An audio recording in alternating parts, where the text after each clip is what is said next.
JPJ menahan lesen memandu kompeten dan lesen vokasional milik seorang pemandu kenderaan perdagangan yang didapati positif dadah dalam operasi bersepadu dadah terhadap kenderaan perdagangan.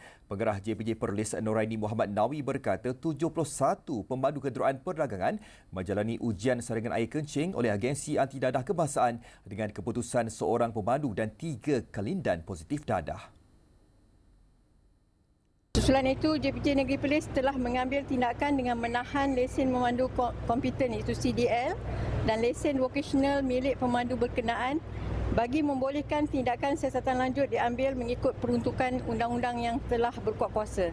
Noraini berkata operasi itu diadakan untuk memperkukuh pematuhan terhadap peruntukan Undang-Undang Jalan Raya dan meningkatkan tahap keselamatan pengguna jalan raya selain mengurangkan risiko kemalangan, membabitkan kenderaan perdagangan khususnya akibat pemandu yang berada di bawah pengaruh dadah.